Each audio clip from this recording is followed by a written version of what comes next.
Party से कोई भी नेता बड़ा नहीं हो सकता, चाहे उसके पीछे कितना भी बड़ा जन समर्थन क्यों ना हो, चाहे हजारों की संख्या उसके पीछे घूमती हो या लाखों की संख्या उसके पीछे घूमती हो, चाहे वो अपने पूरे विधानसभा में सबसे बड़ा नेता क्यों ना हो, अपने दम पर ही क्यों ना जीतता हो, लेकिन अगर वो किसी पार्टी से जुड़ा हुआ है, किसी भी पार्टी से जुड़ा हुआ है, तो वो पार्टी से बड़ा नहीं हो सकता है और पार्टी के नियम कानून उसे मानने ही पड़ेंगे।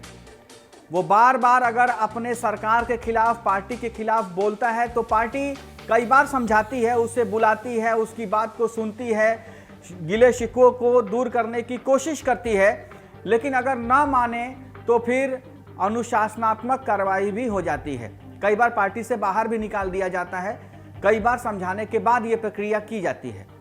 यही हो रहा है इन दिनों अरविंद पांडे के साथ। अरविंद पांडे उत्तराखंड के गदरपुर से विधायक हैं। इनके बारे में आपने सुना होगा, ये कई बार सरकार के खिलाफ, अपने ही संगठन के खिलाफ, मुख्यमंत्री के खिलाफ बोलते रहते हैं, सरकार से भिड़ जाते हैं, कई बार इमोशनल कार्ड भी खेलते हैं। ये कहते हैं कि अगर मुझे पार्टी कह दे तो मैं आज के आज विधानसभा छोड़ दूं, उत्तराखंड छोड़ दूं और छोड़कर यहाँ से चला जाऊं। इमोशनल कार्ड खेल लिया, सरकार के ऊपर आरोप लगा लिए और अपना एक जन सैलाब लाकर एक पावर भी दिखा दिया कि मैं कितना पावरफुल विधायक हूं, अगर पार्टी मुझे टच करने की कोशिश करेगी तो मैं नुकसान कर सकता हूं। बहुत सारी बातें सामने निकल कर आई, लेकिन 2 दिनों में कुछ तस्वीरें सामने आई। पहली तस्वीर है महेंद्र भट्ट की। महेंद्र भट्ट प्रदेश अध्यक्ष हैं उत्तराखंड के। महेंद्र भट्ट गदरपुर गए थे इनके घर अरविंद पांडे के यहाँ। अरविंद पांडे से मुलाकात हुई, बैठकर बातचीत हुई और उसके बाद सुनिए अरविंद पांडे ने क्या कहा है। महेंद्र भट्ट जी एक बहुत छोटे कार्यकर्ता हैं और उनको पार्टी ने प्रदेश अध्यक्ष बनाया, राज्यसभा सांसद बनाया। तो महेंद्र भट्ट जी इतने बड़े पद पे पहुंचने के बाद भी उनको अपना अतीत याद आता है कि मुझे अपने छोटे छोटे कार्यकर्ताओं को जोड़ के आगे लेके चलना है। उसी कड़ी में महेंद्र भट्ट जी हमारे मित्र भी हैं और प्रदेश के अध्यक्ष भी हैं। तो वो मुझसे मिलने आए, ये उनका बड़प्पन है। और सिर्फ एक ही बात कि पूरी पार्टी के सभी, अच्छा मुझसे मिलने कोई नया थोड़ी है, वो तो प्रदेश में जितने हमारी पार्टी के विधायक हैं, कार्यकर्ता हैं, सभी से मिलने जाते हैं, जाना चाहिए। तो उसी कड़ी में हमसे मिलने आ गए और एक ही विषय है, इससे प्रदेश को बहुत आगे लेके जाना है और वो जब ही हो पाएगा कि जब तीसरी बार सरकार भारतीय जनता पार्टी की प्रदेश में बने।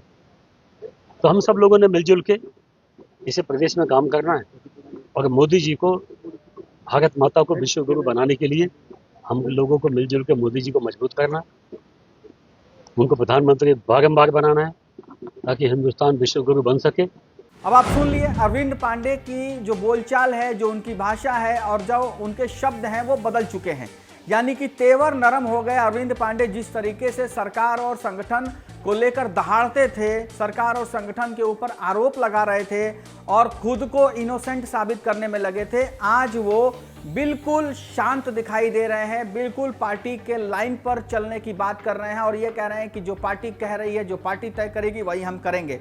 बिल्कुल होता भी यही है और होना भी यही चाहिए। आपको विधायक पार्टी ने बनाया, आपको नेता पार्टी ने बनाया, आपके पास जन समर्थन पार्टी के वजह से आया, तो आप पार्टी से या कि संगठन से अलग होकर बहुत बड़े नेता बहुत दिन तक नहीं हो सकते। यानी कि वो कहावत है कि पत्ता बहुत देर तक हवा में नहीं रह सकता, अगर वो अपने डाल से टूट जाए जमीन पर आना ही पड़ता है। तो पेड़ है भारतीय जनता पार्टी और पत्ता है अरविंद पांडे। बहुत देर तक हवा में नहीं उड़ पाएंगे, अगर अपने डाल से नहीं जुड़े रहेंगे जमीन पर गिर जाएंगे। और उन्हें ये एहसास हो गया कि वो अब जमीन पर गिरने वाले हैं, क्योंकि विधानसभा चुनाव नजदीक है।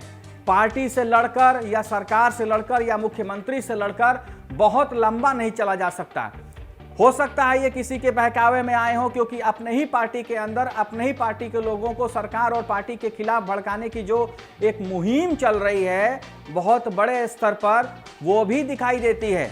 जैसे त्रिवेंद्र सिंह रावत को आप देख लीजिए, अनर्गल बात करते रहते हैं, सरकार के खिलाफ बोलते रहते हैं और ये कहते रहते हैं कि जब मैं मुख्यमंत्री था तो ये करता था, जब मैं मुख्यमंत्री था तो वो करता था, मेरे पास पूर्व मुख्यमंत्री के तौर पर बहुत सारे एक्सपीरियंस हैं, मेरे एक्सपीरियंस को यूज़ करना चाहिए। अरे भाई, आप मुख्यमंत्री जब थे तब थे, जब आप थे तब तो आपने बढ़िया काम किया नहीं, 4 साल में पार्टी को आपको हटाना पड़ गया, तो अब आप अपना एक्सपीरियंस क्यों बता रहे हैं। पुष्कर सिंह धामी को आपका एक्सपीरियंस नहीं चाहिए, उनको एक्सपीरियंस प्रधानमंत्री से मिल रहा है, उनको एक्सपीरियंस जेपी नड्डा से मिल रहा है, उनको एक्सपीरियंस नितिन नवीन से मिल रहा है, उनको एक्सपीरियंस अमित शाह से मिल रहा है। आप कौन है एक्सपीरियंस देने वाले?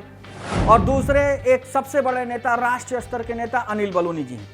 अनिल बलूनी भी अपना एक्सपीरियंस शेयर करते रहते हैं, बार बार वो पार्टी को बताते रहते हैं, समझाते रहते हैं कि पार्टी को ये करना चाहिए, पार्टी को वो करना चाहिए, और कभी कभी डायरेक्टली नहीं इनडायरेक्टली मुख्यमंत्री के ऊपर भी बोलते रहते हैं। तो वो अपना काम तो ठीक से कर नहीं पा रहे हैं। उनका काम है मीडिया मैनेज करना, उनका काम है पार्टी के खिलाफ अगर मीडिया में कोई नेगेटिव खबर जा रही है तो उसको सही करना, वो कर नहीं पाते हैं। दुनिया भर की खबरें नेशनल मीडिया में पार्टी के खिलाफ चलती रहती है और अनिल बलूनी अपने काम में फुस हैं, एक काम ढंग से नहीं कर पाते और सरकार को सलाह देते हैं कि सरकार को ये करना चाहिए, सरकार को वो करना चाहिए। तो खैर, अब जो दूसरी तस्वीर अरविंद पांडे की निकल कर आई, पहले दिन महेंद्र भट्ट उनके घर गए और दूसरे दिन अरविंद पांडे दिल्ली पहुंचे नितिन नवीन राष्ट्रीय अध्यक्ष से मिलने के लिए।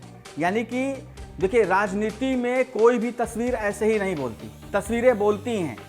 और जब आप तस्वीर और वीडियो सामने आते हैं तो उसके मायने बहुत सारे निकलते हैं। ये ऐसे ही नहीं हुआ होगा कि महेंद्र पांडे उनके घर चाय पीने चले गए होंगे और पूछेंगे, और महेंद्र भाई क्या हालचाल है, अरविंद पांडे ने कहा होगा, और अरविंद पांडे को महेंद्र भट्ट ने कहा होगा, और अरविंद भाई क्या हालचाल है। राजनीति में हालचाल नहीं पूछे जाते। जब कोई मामला होता है या जब कोई सूचना देनी होती है या अगर कोई नियम कानून समझाना होता है तो मुस्कुराते हुए मीडिया के सामने दिखाते हुए एक दूसरे को समझा दिया जाता है। तो पहले महेंद्र भट्ट ने अरविंद पांडे को समझाया है और उसके बाद अब नितिन नवीन ने अरविंद पांडे को बुलाकर समझाया होगा कि अगर आपको पार्टी में बने रहना है, अगर आपको आगे विधानसभा चुनाव लड़ना है, तो आपको अपने गतिविधियों पर लगाम लगाना होगा, जो कि पार्टी की खिलाफत में होती है, सरकार के खिलाफत में होता है।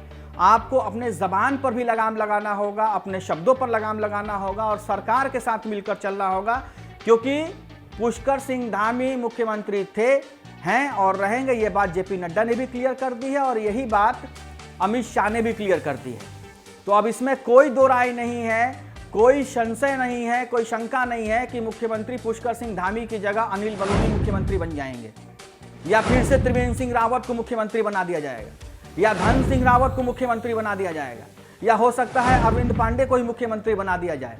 तो ऐसी शंका ना पालें, अनिल बलूनी मुख्यमंत्री नहीं बनने वाले किसी भी सूरत में। वो सांसद हैं, आगे 2029 के बाद क्या होगा वो आगे का भविष्य तय करेगा। लेकिन कोई भी व्यक्ति इस वक्त पुष्कर सिंह धामी के सामने अगला मुख्यमंत्री नहीं है, न था, न है, न होगा। ये पार्टी ने बिल्कुल क्लियर कर दिया है। तो शायद अरविंद पांडे को ये बात अब समझ में आ गई होगी, और अगर नहीं समझ में आई है तो पार्टी को समय नहीं लगेगा उनका टिकट काट कर उन्हें घर बिठाने में।